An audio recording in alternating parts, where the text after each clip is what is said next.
Today we're talking about something that matters to all of us, breast health. And whether you're 25, 75, or somewhere in between, this conversation is for you. We're going to unpack what breast health actually means, how to understand what's normal and what's not, when to get screened, how to get screened, what breast density is all about, and how your lifestyle choices might make a real difference. We're also going to bust a few myths, some that might surprise you, and talk about what your partner should and shouldn't be doing when it comes to your breast health.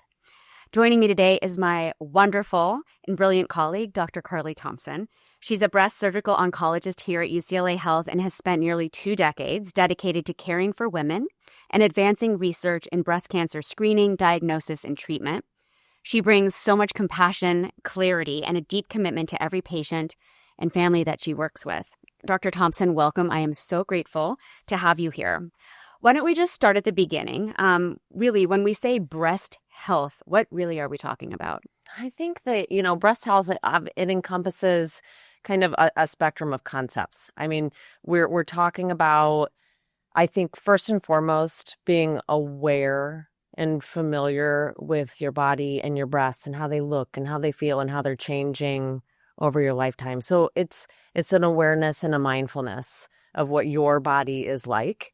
And then it's also an awareness of what you can do to optimize the health of that tissue over your lifetime and the things that you need to do to reduce the risk of developing problems in the tissue. So we're talking about things like, what can you do to optimize your breast health? You can get regular exercise. You can, eat right. And I think we'll probably dig into that a little bit deeper here in a moment. You can get regular screenings, so mammogram screenings. And so I think it's just an awareness of your body and an awareness of what you can do to optimize the health of that tissue over a lifetime. It's so interesting. I think what strikes me, though, is that it's true. It's tissue, right? Mm-hmm. But that's part of your larger body, which includes who you are. So all of these things are connected. I think, one of the things that always occurs to me is that people, I think, want to silo like all these organs, but we're not just a collection of organs and groups of tissues. So breast health, right? It sounds like what you're getting at is that breast health is part of overall health. Absolutely. Absolutely. That's 100% correct. I think that, there are some specifics that we can get into regarding because our female hormones, estrogen, plays such a strong role in breast health. So there are some more specific type of advice and things that we can think about, but in general it really is about our general health and then just being in tune with that part of your body and how do we best kind of monitor it, because 1 in 8 women do develop breast cancer over their lifetime. So this is not something, and the vast majority of those women don't have any risk, like glaring risk factors known risk factor for breast cancer. Okay. And so it's something that all women need to be paying attention to on some level. And I think it's the key point is awareness. Yes. And we'll talk about, I think, a common question that always comes up is, self-examinations, which when I were growing up, right, we're always like, go into the shower and put your head over once a month and go in a circle. Reminder. Yes. Right. But it's always, and again, as a primary care doc, whether I have, people ask me this all the time. I'm like, have an awareness about your body. Know what your body feels like. Yes. And don't be detached from, right? Like these are not like separate, again, tissue that's like over there. It's attached to you. It's part of you. And know what your breasts feel like. Yes. And it's, and that's what I tell women when they ask about self-exams, because I do get that question a lot, and our thinking, as you're alluding to, our thinking about self-exams has evolved over the last decade. And it definitely the public, service announcements, the public messaging was, set your reminder once a month, you need to be doing this, and maybe in the shower. And we really have gotten away from that, mostly because there's pretty good evidence now that putting a lot of stress on women to do self-exams does not ultimately benefit them. Right. But does add, I'm sure, a lot of anxiety. It sure does. That's exactly what the studies show. So so we've stopped putting pressure on women to do strict self-exams, but it is still of ultimate importance that you're aware of what is going on. You're aware if there's a new lump forming. You're aware if your nipples are starting to change or the skin of your breast is starting to look different or you're feeling a lump under your arm. Right. All of these things are in your armpit. In your armpit. Right. I always like to emphasize that. Yes. Your armpit, that is also breast tissue or adjacent to breast tissue. So the breast tissue actually goes, in some women, all the way up to the collarbone. Wow. Yes. And into the armpit. And then also in the armpit, you have very important lymph nodes called the axillary lymph nodes that really come into play when we're talking about things like breast cancer and breast disease. So yes, it's being aware of what is happening here, how it looks, how it feels. So that's that you're spot on. That's the important part. Awareness sometimes sounds so revolutionary, right? But it's like hearing about yourself, right? Like Yeah. be aware of yourself, pay attention to yourself. Yes. Care about yourself. Yes. I mean, it brings up another word, mindful, which is also like kind of a modern day buzzword. Yeah. I'm into mindful though. Actually. Yeah. I'm very into mindful. But it is, I mean, that's the concept. It's just, being in tune with what's going on with your body. Right. Mm-hmm. And I think it's always a nice reminder. And if something doesn't feel right, come see us. Yes. If you have any questions. Yes. Come see us. Doesn't matter how old you are. That's right. And that's, I think, what we said, too. This is for everyone of all ages. This is for everyone, for better or for worse. Breast cancer in young women is rare. It really is rare, but it happens. Mm-hmm. And so if there are ever any questions, it's important to bring those things up to your doctor. Fantastic. Mm-hmm. I mean, so let's talk about screening. I think, first of all, let's just define what screening is for people. What is screening? Yes. So the whole purpose of screening is to take a whole population of people and give them I would say relatively easy test, but then you're talking about colon cancer screening and colonoscopies, and I think most people would agree that's not an easy test, but some sort of test that's going to have a relatively high sensitivity, meaning that if there's something there, there's a good chance we're going to catch it. Great. And then a relatively high specificity, meaning if there isn't anything there, the test is most likely going to be negative. And so thankfully, for breast cancer, we have mammograms, which are x-rays of the breast tissue. And we can do mammograms relatively quickly, compress the breast this way, take some x-rays, compress the breast this way, take some x-rays, and radiologists can look and see if there are any worrisome signs. And so the whole concept of screening is to be able to take, a easily applicable test, apply it to a large population of people, and relatively quickly catch the early signs of cancer. I wish you were the ones that had you're the one that had taught me that in medical school. That was the best definition of sensitivity and specificity I've ever heard. I mean, honestly, even as I was explaining it, I was like, I think this is right. It's perfect. I hope it's right. Screening, I mean, we're screening, right? We're looking for abnormalities. But you tell me if you disagree. In the absence of symptoms. This is in the absence. And screening means you are not having any symptoms. So sometimes, for example, we talked to Katie Kirk about colon cancer. Lots of times people are like, what? I don't, my poops are fine. My breasts feel fine. Why do I need a screening? Yeah. That's the whole point. That's the whole point. It's to catch things early before you have symptoms, because the earlier we can initiate treatment, for the most part, the less invasive the treatment needs to be, the less of an impact on your life, and the better the long-term survival outcomes. I noticed my Italian is coming out in me. I'm like, before you have symptoms. We know that average risk women, although please correct me if I'm incorrect, typically start mammograms at age 40. Yes. But that can shift, right, depending on family history, genetics, or any risk factors. Can you talk about a little bit how we tailor screening based on any personal or family risk? Yes, great questions. So there has been some debate over the years, which anyone who's in the field for sure, but if you don't even have to be paying that close of attention to have heard about the breast cancer screening, the mammogram, when do you start mammograms, the whole debate. There are different guidelines that have set different guidelines, or there are different societies, medical societies that have set different guidelines over the years. For the most part, the consensus is kind of, narrowing down on that women should start, average risk women should start screening. Most of them should start screening at the age of 40, but you can probably go up to the age of 45 and still be okay. But there are definitely things that are going to influence those recommendations. So anything that is known to put an individual at higher risk of developing breast cancer might shift those guidelines a little bit. It might decrease the age at which we recommend starting mammograms. So for our highest risk women, we might even go all the way down to starting screening at the age of 25 for our genetic mutation carriers. Alternatively, maybe we'll still start at 40, but in addition to doing a mammogram, we're also going to add breast ultrasounds, or we're going to add a breast MRI. So we're going to add some supplemental. Mammogram is the foundation, but we might supplement with some other types of imaging.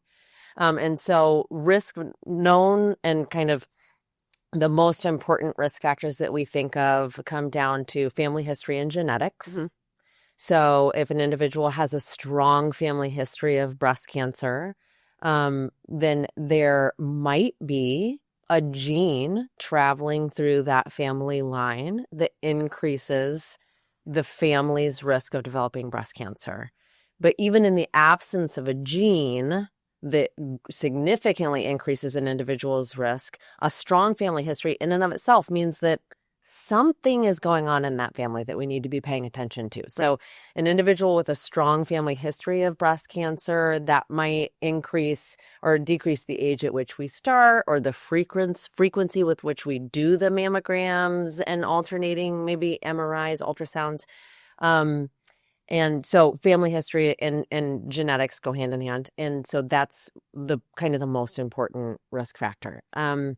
There are other risk factors that, like family history, that we can't control. Things like age. As a woman gets older, her risk of developing breast cancer goes up.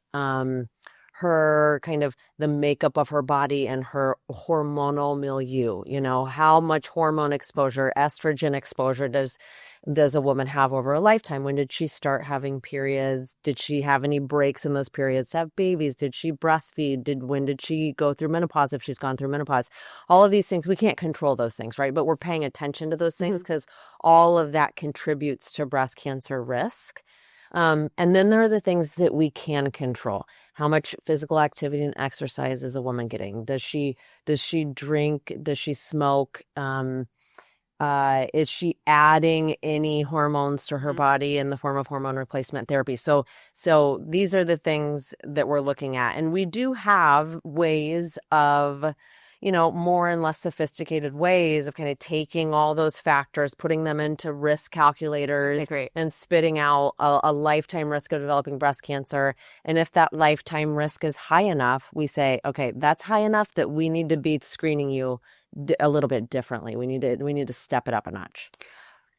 Because I think that's part of the question, right? It's like, if I'm just a random 38-year-old woman, right, and I go and see my primary care doc, I'm a primary care doctor, as you know, and so when my patients come to see me, with the information I have, right, I'll say, yep, at 40, we're going to start mammograms. Your average risk from what I know of. But is there something else that patients should be asking for when they go and to ascertain this risk? Or should they feel pretty comfortable? Like, no, my PCP said 40, and it's true, right? I definitely know the basics of their family history.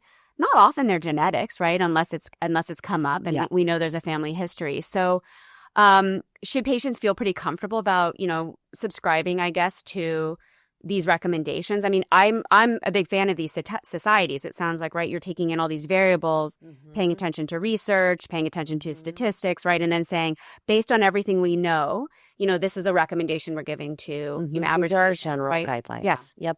I think that really when it comes to the patient side of things, just again, we're going to talk about awareness, but being aware of your family history. Right.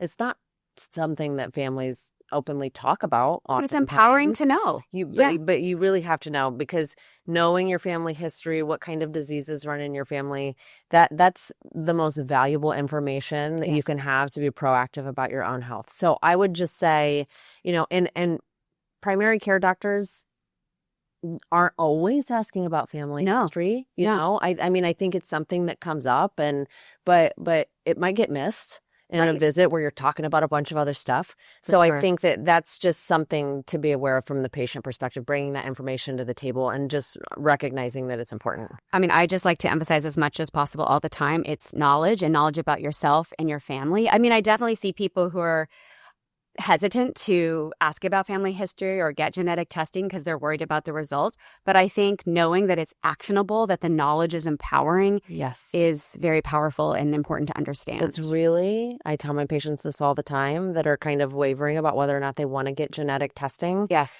It's really at this moment in time and in medical care, I think it's the most powerful information that we have access to in terms of being proactive about our health, being preventative, undergoing screenings that we might not undergo if we didn't know. So I am a huge advocate for genetic testing. I love hearing that. Knowledge. And I think screening is an extension, right, of it's not genetic testing. But again, what you're saying is that having knowledge, right, getting that knowledge, obtaining that, right, in the absence of symptoms is very powerful and actually can have a huge effect on outcomes, meaning how you do. Yes. And this is kind of, it's a nice segue into just mentioning the fact that most women diagnosed with breast cancer, the vast majority, do very, very well. It's incredibly reassuring. Cancer is treated. Yes. And then it has no long-term impact on their survival or their quality of life. So I think it's just important to highlight that because there definitely is fear involved in any kind of screening test. I just, on the way here, it just popped into my head, you know, I'm very close with my extended family, and I had just had a conversation with my aunt that she, you know, hasn't had a mammogram in 10 years. And so I just, you know, poked her this morning and was like, hey, you know, I just want to encourage you to get that mammogram because I know that it's fear-based, that I know that that's why she's not done it. Yes. And I just want to, you know, I just want to highlight the fact that even if we find something, it's going to be manageable. Right. We're going to be able to take care. There's a plan. We're going to be able to take care of it, and you're going to be better for it in the long run. So I think that plays so immensely into women not getting their mammograms. And I mean, that was definitely going to be my next question, which is, you know, what do you say to women who feel nervous or scared? I mean, I think there's this, perhaps the fear about the result of the information. And then there's people, let's just talk about this aspect, who are nervous about the actual exam itself. Yes. Anything you would say to them? So first of all, I can speak from experience, just recently got a mammogram done, my first mammogram. And, I didn't really know what it was going to be about After ordering millions, just didn't really know. Yes. And it was, I mean, granted, this was at a UCLA facility, and my breast imaging techs I called them my breast imaging angels. And there's more to the story there, but these people know what they're doing. Yes. They know what they're doing. They know how nerve-wracking this is for women. And so the mammogram itself is, you know, you are covered up until the last moment. Yes. You're exposed in a very safe and warm environment, most of the time just with one other person in the room who's doing the mammogram. And then your breast is placed onto a plate and it's compressed in this direction. And there's definitely, you know, it's not comfortable. I think it is all relative. I didn't find it to be that uncomfortable, but some women with sensitive breast tissue, it's definitely an uncomfortable and even for some women, painful experience, but it's fast. Yes, very fast. Compress this way, take a picture. Take a breath. Yeah. Yeah, take a breath, cover yourself back up for a moment, and then, you know, breast goes into the plates again, compress this way, take a picture. It's all very fast. You don't get the results right away. And so that you don't have to worry about that anxiety, at least in the moment. You're just taking the test and then you can go and you can relax. And so there's that. I think that it can be an anxiety-provoking experience, but it's fast and it's done by professionals who know what they're doing and are typically very warm. And typically comforting. So warm. I mean, I also have only had mine done at UCLA Health.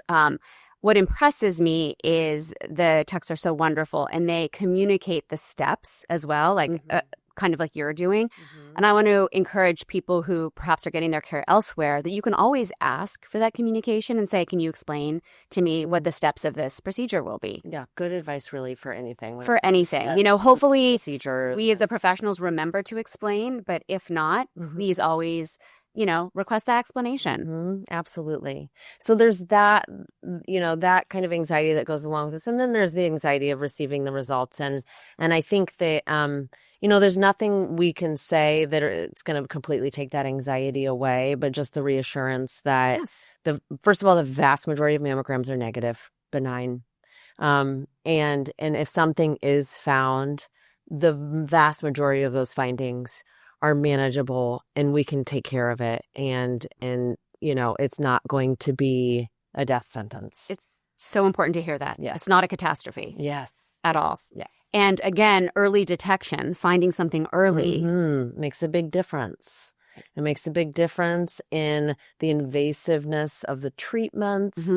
It makes a big difference in, you know, the long-term survival. So it's all kind of benefit the earlier we find things. That's incredible to hear. And again, the cornerstone is the awareness in the first place. Yes. While we're talking about, you know, kind of tech, you know, thank you so much for taking us through the mammogram, and that's obviously the gold standard of screening, right? For breast cancer. That's the foundation. Could you explain a little bit more? I think there's a lot of questions about what are 3D mammograms, and then when is an ultrasound warranted? And maybe breast MRI. Yes, MRI. That'd be great. Mammography is the foundation of breast cancer screening. You know, for better or worse, it's very rare that there's going to be a situation that a physician is going to recommend pulling the mammogram and fully substituting it with another type of imaging. That's just the reality. There are things that we see on mammography that we just can't see on any other imaging test that we do. So for now and probably for the foreseeable future, it is going to form the foundation of breast cancer screening. Okay.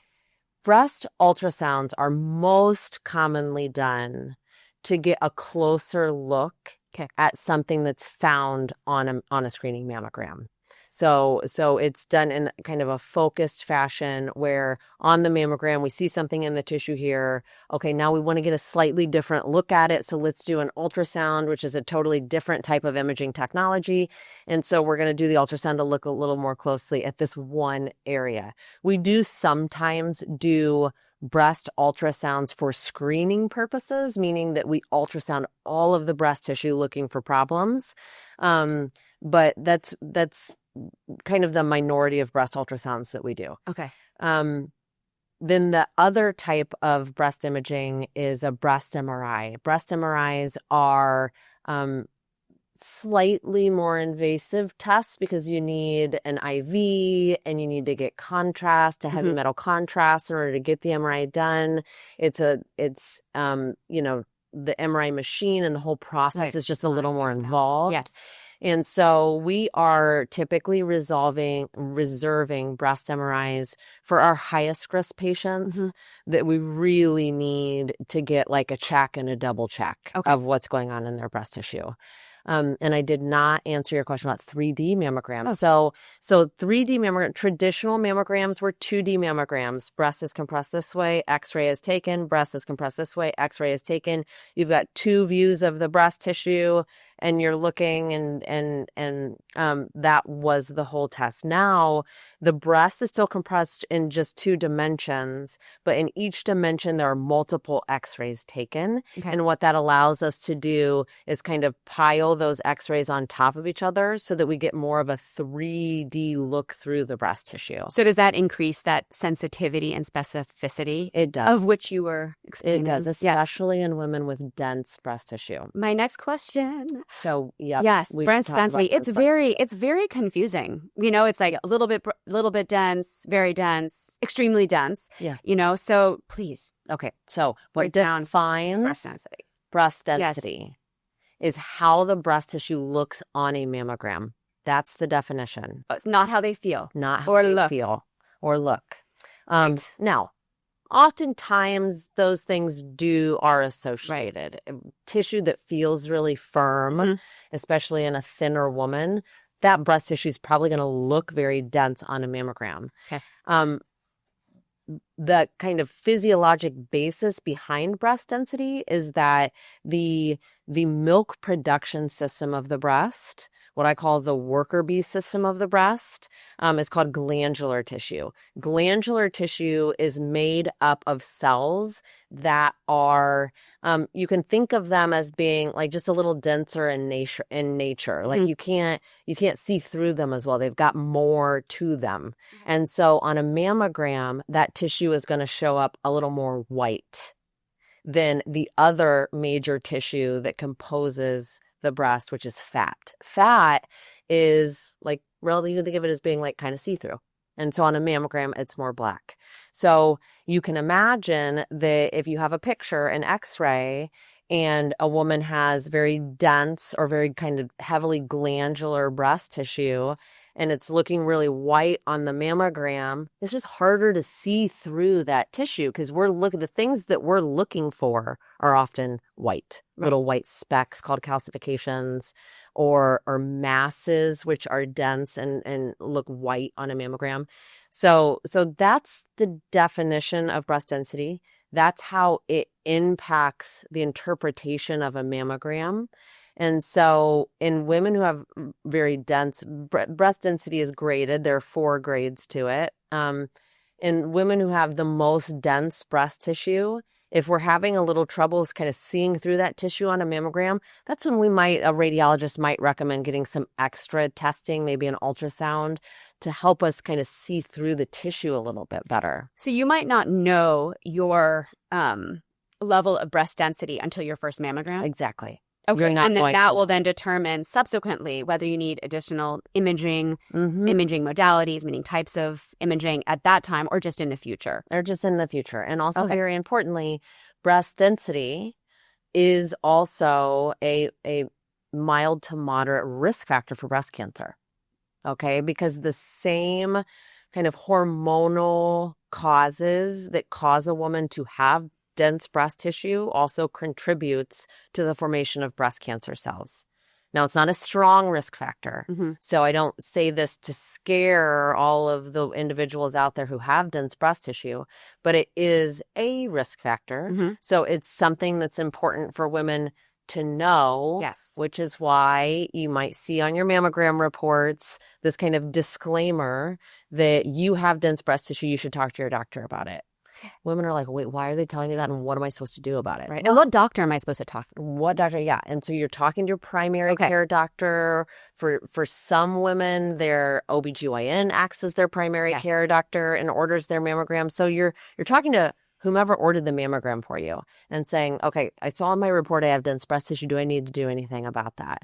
And then it comes back to looking at all the risk factors, putting together the whole picture, because breast density is just one puzzle piece. So it's putting together the whole puzzle and saying, should we be doing something more to more intensely screen this individual? We do have other measures that we can take to reduce a woman's risk of developing breast cancer.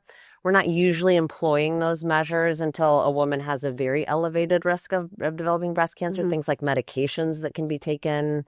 And then even surgeries that can be done to remove all of the breast tissue if a woman is at high enough risk.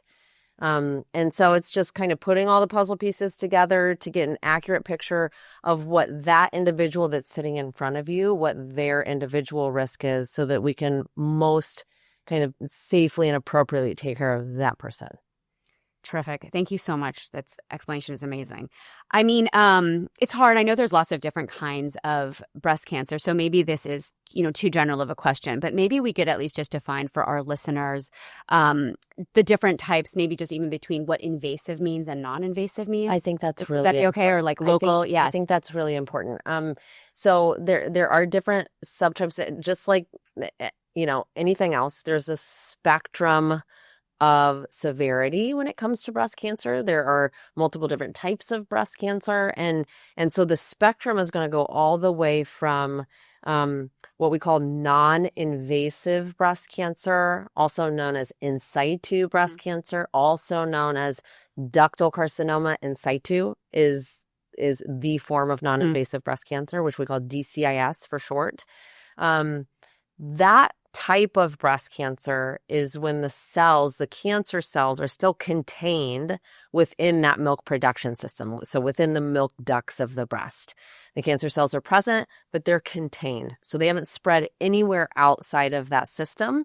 We call it stage 0 breast cancer. And the prognosis for stage 0 breast cancer, the long-term survival is essentially 100% because those cells, because you can kind of think of them as being trapped in the milk duct. They can't spread outside of the milk duct, and therefore they can't be life-threatening. And we have effective treatments. Right. Which includes surgery, sometimes radiation, sometimes medications that lower hormone level or block hormone levels. So good. And then the spectrum from there starts to get a little more advanced to invasive breast cancer, where the cancer cells have made their way out of the milk duct system and have started to invade the surrounding breast tissue. Once the cancer cell starts to invade the surrounding breast tissue, then theoretically it can leave the breast tissue entirely and go to lymph nodes around the breast tissue and even rarely metastasize to other parts of the body. So,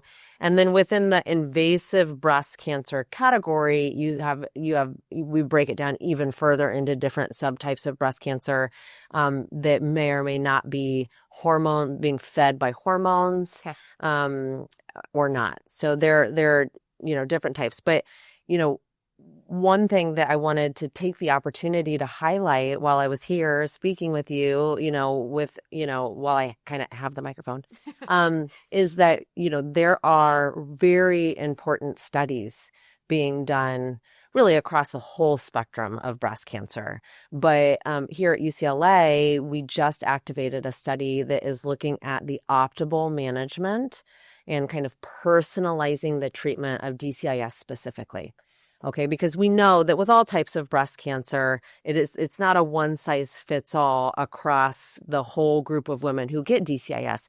There are slower growing forms of DCIS that might not hurt a woman even over a whole lifetime. Yes. And then there are more aggressive forms of DCIS. And so this study is called the RECAST study, and I think we're going to link the website so that women can check that out. Yes, and please check it out. And so it's really just helping us learn how to personalize the treatment of DCIS, because we really believe that there are some women for whom we can reel things back a little bit and maybe not be so invasive and aggressive in our treatments and our approaches to them. The whole concept of personalizing medicine, and again, that's an entirely other wonderful conversation about personalized medicine, precision medicine. But I mean, first of all, your patients are so lucky to have you, and as a colleague, I can say that too. But I think this still goes back to awareness. Like, we're not just our treatments, how we think about our patients. It's not just a cookbook, no one is just this generic recipe. And I understand, from what you're saying, that there's these variables that are not changeable, perhaps, right? Like, yes, you can't control how old you are getting, or even perhaps the genes that are, in your lineage. Mm-hmm. But I would like to take a moment to talk about those risk factors or those variables that we do have control over. Yes. I mean, and I would even venture to say that choosing to have a mammogram, right, is its own risk factor, right? Choosing to have one or not have one, in a way. Yes. I mean, I know I'm extrapolating a little bit. Yes. No, but I think, yes. Yeah. I like where your head's at there, because it is, right? Because the women not choosing not to have mammograms, that is going to pose extra risk to them. But yeah, the things that we can control. So we've already kind of highlighted the things that we can't control: age, family history, and genetics. Kind of the chemistry that our body is born with that might contribute to the development of breast cancer. The things we can control are mostly the lifestyle factors.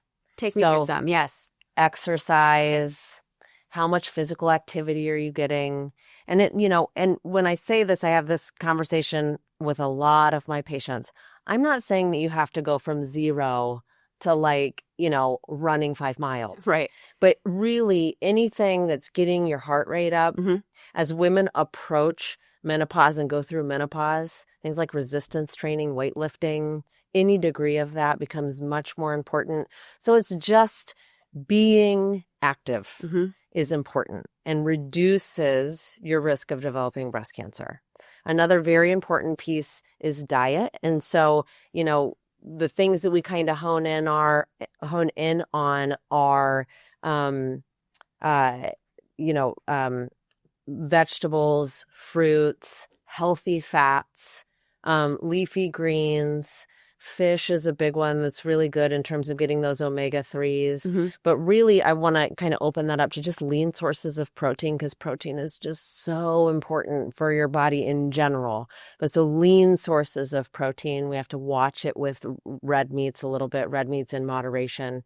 What other examples do you like of lean proteins? Lean proteins, I mean, really my favorite is fish. Okay. My husband doesn't eat fish, so then we have to get a little more creative. But chicken is great. So, that's what we can do with our diet. And it's really it's also about watching processed foods that are high in sugar. I mean, these are all things that we're kind of hearing more and more about, but I'm going to keep kind of hammering it home. But so processed foods that are high in sugar, foods that are high in saturated fats, unhealthy fats. So just paying attention to that is another thing you can do to benefit your overall health, but also benefit your breast health. I was just going to say, I mean, for our listeners, everything that Dr. Thompson just said is also what influences what we call your cardiovascular health, your heart, your vascular system, meaning your veins, your arteries, your brain health, how you sleep. Absolutely. How you go through life. So this is just, again, it's a reminder that, again, we're not just little globs of tissue. This is all influencing how we do overall. And it's sleep. Yes. And it's, alcohol and tobacco. And, so for smoking, it's kind of like an all or none thing. I mean, really any degree just don't smoke of smoking is going to hurt you in a multitude of ways. With breast cancer risk, there is somewhat of a linear relationship between how much you drink in any given, let's say, week, in your risk of developing breast cancer. And so really, if you want to be the very safest, you wouldn't drink at all. Probably not totally reasonable, practical for many women out there, or many individuals out there. And so there is, on that linear relationship, there is a sharper inflection point where risk really starts to go up a little more significantly at about 3 to 6 drinks a week. So what I tell my patients is, listen, if you can keep your drinking to the weekends, or if you can keep it to 1 glass of wine, per night, you're doing better than if you're drinking 2 glasses of wine per night. But so alcohol, tobacco, and those are really the big ones that we think about in terms of lifestyle factors that we can control. Okay, that's fantastic. And I'm really excited also to provide the link to the recast study. I think that is I just really want to encourage, our listeners to go and look at it. We really also want to, get rid of a gap between you don't have to be a doctor to go and learn about the research that we're doing. Yeah. And what's great about the recast study in particular, it's a nationwide study. It's being done at academic and non-academic medical centers across the country. And it's, consumer or patient facing. You go to the website, you get the information that you need. You can reach out. If you're interested, you can reach out to the study sponsor through the website. So it's easier access. You don't have to be, sitting across the table from a specific doctor to hear about the study. It's available. It's available to anyone. I love it. And that's exactly what we want this information to be, is accessible. Yeah, accessible. That's the perfect word. And now I'm going to move on to our Asking for a Friend section, whereas this is a segment where we get to ask questions that people are sometimes too shy to ask. Yes. But never be too shy to ask. That's something we really want to emphasize. But let's just talk about breast lumps in general. I found a lump in my breast. Is it cancer? Most likely no. Okay. And so, not surprisingly, as a breast surgeon, I get this question a lot. I've got, almost on a weekly basis, I've got a friend reaching out to me like, this is what I'm feeling. Most likely, especially if you're a younger woman, under the age of 40, especially, if you feel a lump in your breast, it's most likely not cancer, but still very important that you bring it up to your doctor. Great. That's the message. That's the message. Most likely not. Get it checked out. Very important to get it checked out. To get a breast lump checked out. Yes, it's imaging, it's procedures, it's money, time, anxiety, but it's easy. That's an easy thing to do to protect your health. So most likely it's not cancer. And we touched on this earlier, but do self-exams still matter? Should I be examining my breasts? And as we discussed earlier, the whole concept of doing like the rigorous monthly self-exam, that whole concept has gone to the wayside a little bit. What we're really kind of emphasizing now is just breast awareness, knowing what your breast tissue feels like so that you can then know if something is changing. Yes. Or if there's something new. Or if you, and so I'm just going to kind of run through the things that we're looking for because we talk a lot about breast masses, breast lumps, but something that women may not be as familiar with that we're also looking for is changes in the skin of the breast. If you all of a sudden have a new rash or new redness that suddenly appeared, especially if you have redness that suddenly appeared, your doctor's thinking it's an infection, which it very most likely is. But you're taking the antibiotics and the redness isn't going away. That's a really important thing that your doctor needs to know. So we're talking about skin changes of the breast. We're talking about nipple changes. If the skin of the nipple starts to develop like a scaly rash, or if the nipple we've always had a normal looking nipple and then your nipple all of a sudden starts to invert, which is also normal, by the way. If you were born with inverted nipples, that's right. Yes. Yeah, shades of normal. But if it's a new thing, that's also something we would want to know. And like we talked about, the breast tissue does go all the way, in many women, it goes all the way up to the collarbone and it goes all the way into the armpit area. So this is, you're paying attention to this whole area. I think it's going to be a lot of news for a lot of people. So one of my, I won't call her my favorite patients. I have a lot of favorite patients. I love all my patients, but she was really very special. She was actually getting physical therapy for a shoulder problem. And her physical therapist, as she was, manipulating the shoulder joint, her fingers kind of brushed over this area and felt an actually easily palpable mass way up by her collarbone and kind of almost out by her shoulder. And it was a relatively aggressive form of breast cancer. We had to initiate treatment immediately, but she's now years out from treatment and is doing great. And I don't anticipate that she's going to have any problems. But without that, because that is an area all the way up by the collarbone that a mammogram may or may not capture. Or you yourself might not capture, So this is, you're paying attention to this whole area. Or the orthopedic area. And the underarm area. Yeah. Another area that women may or may not be associating with things that might be happening in the breast. It's an incredible story. And again, I just think it's worth emphasizing again. Just know your own body. Yep. So if something changes. Yes. Or something feels different. And also, listen to your gut. If you feel worried or nervous or uncomfortable, just come talk to us about it. Yes. Please, I really, really don't want anyone I know late at night worrying about anything. That's right. This is a question that comes up a lot. And you obviously touched on this when we were talking about imaging, but I get this question all the time. My friend gets a breast MRI, so should I be getting one too? Yeah, I do get that question a lot. So, as we covered, superficially when we were talking about breast imaging modalities, breast MRI is a modality that we use for breast cancer screening. It's also much more commonly used after a woman has been diagnosed with a breast problem, that we'll use the breast MRI to get a closer look at what's going on in the tissue. Breast MRI is just like pretty much everything that we do in medicine has its pros and cons. So it is one of the more kind of thorough breast imaging tests that we have. And so it can give us a more kind of detailed, granular picture of what's happening in the breast tissue.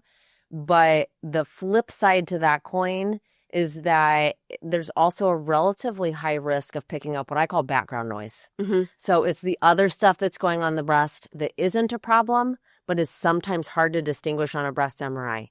So breast MRIs have a higher risk of what's called false positive findings, meaning that we see something on an MRI, we can't really tell if it's a problem or not. So that's leading to more imaging tests, biopsies, Probably don't. anxiety, Right. concern, financial cost.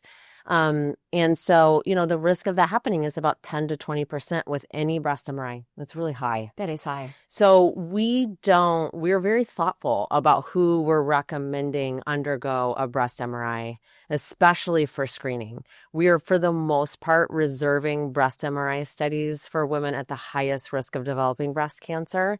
Because for those women, for that population of women, it's worth it to expose them to that higher risk of false positive findings, because we just need to be really careful with those women.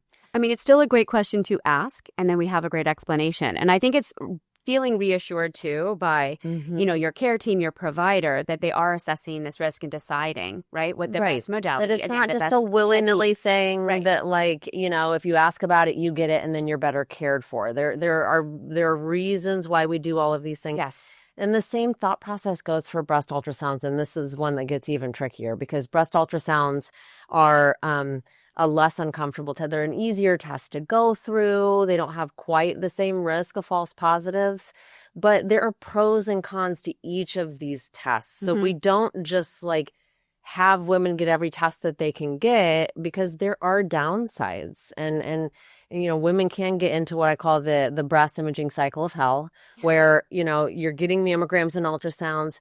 One of those tests has a decent chance of picking something up that we're either going to need to biopsy, that's going to end up being nothing, or that we're going to need to continue to monitor. And then you're talking about every 6 months you're going in for imaging, and you're feeling that anxiety. And so we just are thoughtful. We really try to the best of our ability to reserve each of these tests for the women who are most likely to benefit from them. Right. We're not withholding MRIs. It's not necessarily the best test. For the average risk woman. For the average risk, it really is not. Okay, that's terrific. Because I do think that question, it's a great question. Please ask your questions, but we have answers too. Thoughtful answers. Yes. Is there anything, if I have a partner, that my partner should be checking for or looking for? That's a really good question. I think that your partner's kind of paying attention to the same things that we want, an individual paying attention to. Are they noticing any changes? Are they feeling any lumps? One of my very first as an attending, one of my very first breast cancer patients, her cancer was found by her husband. Mm-hmm. Yeah, and so that's not the first story I've heard. It's definitely something that happens. Mm-hmm. And so they're looking for the same things. They're feeling for lumps. They're paying attention to how the tissue feels. They're looking at any changes that you can appreciate visually. So yeah, same stuff. Okay, it's a great question. Last question from a listener is: does soy, like tofu or soy milk, does that increase the risk of breast cancer? Yeah, so the reason soy has been under the microscope is because in your body, the chemical makeup of soy mimics estrogen. The majority of breast cancers are fed by estrogen. So estrogen acts to a degree, like a fuel to the cancer cell. So there has historically been some concern that taking in any degree of soy is going to mimic estrogen, and it's going to either increase a woman's risk of developing breast cancer, or for women who have breast cancer, it's going to be bad for their long-term outcomes. And, there's kind of varying opinions about this. There's some mixed scientific data about this, but if you put all of it together, my kind of consensus recommendation to patients is any moderate amount of soy is probably going to be fine. It's not enough soy to be in your body causing a problem. So if you're talking soy sauce, or occasional tofu, or even if you're vegetarian and you're eating tofu relatively regularly, still probably not a problem. I think where we can potentially get into higher concentrations of soy that might be a problem for women who are already at high risk of developing breast cancer, or who have had breast cancer, is when you're talking about soy protein powders. Oh, okay. Like processed forms of soy that really pack in the soy. That's where I get just a little more nervous. And I think the safest thing to do is just to avoid that form of soy products. You're reminding me too. I mean, first of all, please, all of you should be as lucky to have, a physician like Dr. Thompson. But We also are changing and evolving over time. So the questions that we ask our providers, please ask over time too, right? So there might be times where you are, whatever, a vegetarian. Maybe you are forever. Maybe as you get older, risks change. So remember too, like we're dynamic, evolving. We're all organisms. So please ask, ask us these questions, but it's not just one and done. Yep. We know a lot, but there's always more to learn. Well, especially too, just in mentioning, there are some genes, right, that we know about, but there's ones that we don't know about. So just because you don't have, let's say, the most, known gene for breast cancer, it doesn't mean that there's not another gene. And I'm not saying that to scare our patients. It's just to acknowledge that we are still learning. Medicine is an evolving field. Right. Yes. I would love to know, and I don't worry, I'll let you go soon, but I would love to know what drew you to breast surgery and oncology in the first place? I've always been, I grew up, there were no doctors in my family, but my grandmother, my mom's mom, who was one of the most important and influential people in my life, she was a nurse. And, sometimes we were lucky enough to get to go to work with her. And she, during the last phase of her career, worked in a nursing home. And so I loved going to work with her so much and just loved being around older people and in that phase of life. And so I came into medical school thinking I wanted to be a geriatrician. And then when I got into my clinical years, which are the years where you're rotating through and you're actually getting exposure to real patients in the hospital, in doctors' offices. The very first time I stepped into an operating room, it was an orthopedic surgery operating room. And I just loved it. I loved the vibe. I loved the pace. I clicked with the people more and just the personalities. Yeah, I really felt that. But it didn't, I still very much felt drawn to doing something where I could really connect with my patients and form kind of deeper bonds with them and help them through challenging phases of their lives, and have a relationship with them. And so, surgery and kind of wanting to practice that kind of medicine. And then I've always also been really passionate about caring for women and women's health. And so it just all really intersected very nicely at breast surgery. I think, once I found the field of breast surgery, it's just always been the perfect fit for me. It really has been. And so I feel like I have the best job on the planet. I tell every medical student that will listen to me, I'm like, listen, I know you want to go into pathology, but let me tell you a little bit something about breast surgery. Yes. It's a pretty amazing field because you really do get to connect with women, really help them. Yes. And most of your patients do exceedingly well. And then you have that bond with them for a lifetime.